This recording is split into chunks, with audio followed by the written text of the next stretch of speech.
Welcome to the Musar Torah podcast for Parshas Vayetze. Have you ever been in an argument and wondered if it was worth it? Yaakov's pillow of stones teaches us something counterintuitive. Not all disputes are destructive. Some arguments, the right kind, can actually become sources of comfort and eventually stand as monuments to truth. But how do we know which is which? The Parsha begins with a puzzling scene. Yaakov, fleeing from his brother Esav, stops to rest for the night. The pasuk says, "V'yifka b'makom v'yalin sham ki va hashemesh v'yikach me'avnei hamakom v'yasam merashosav v'yashkav b'makom ahu." He encountered the place and he spent the night there because the sun had set. He took the stones from the place, arranged them around his head, and lay down in that place. Rashi addresses an apparent difficulty in the text. The verse uses the plural stones, yet later refers to the stone in the singular form. Rashi explains that multiple stones began arguing with each other, each one claiming that it deserved the honor of being the pillow upon which the tzaddik Yaakov would rest his head. In response to this dispute, Hashem performed a miracle and combined all the stones into one. Rav Yisroel Meir Druck shlita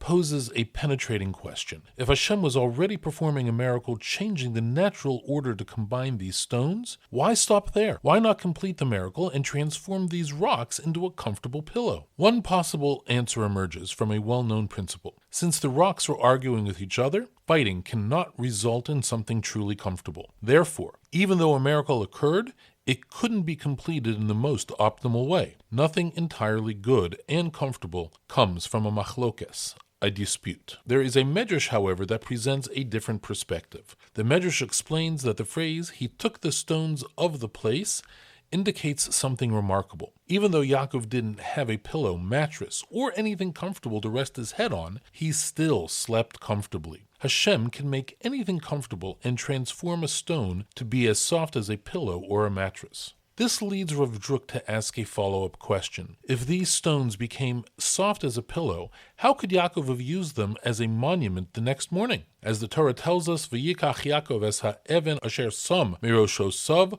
v'yasem osam matzeva." Yaakov took the stone that he had placed around his head and set it up as a monument. The only explanation is the stone went from being soft back to its original hard state. Here is where Rav Druck's insight becomes profound. The Midrash doesn't contradict the principle that nothing completely comfortable comes from a machlokes. However, the argument these stones were having was fundamentally different. It was a machlokes l'shem shamayim, a dispute for the sake of heaven. Each stone wanted to be the one that tzaddik rested his head on, motivated purely by the desire to give honor to Yaakov. Only a machlokes that is truly for the sake of heaven can bring genuine benefit to a tzaddik. This is why the stones were able to become soft like a pillow for Yaakov while retaining their essential nature. This teaching challenges us to examine our own disagreements with a critical question. How can we be sure our arguments are truly for the sake of heaven? The stones teach us three essential criteria. First, we need to ask ourselves, is my goal in this argument to honor something greater than myself? The stones weren't fighting for personal glory. They wanted to serve the tzaddik. When we find ourselves in disagreement,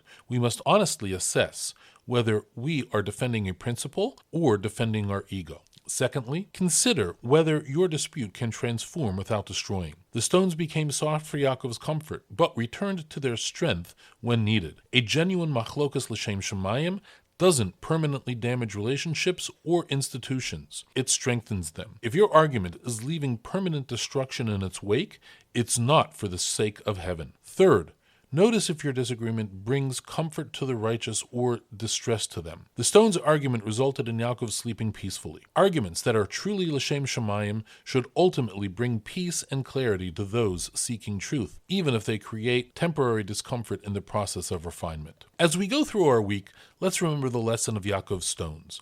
Not all disagreements are equal. Some disputes destroy, but others, when truly motivated by the service to something greater than ourselves, can transform hard situations into sources of comfort and eventually stand as monuments to the truth. This has been the Musar Torah podcast. Thank you for listening, and may we all merit to engage in disputes that bring honor to heaven and comfort to those who seek truth. Have a good Shabbos.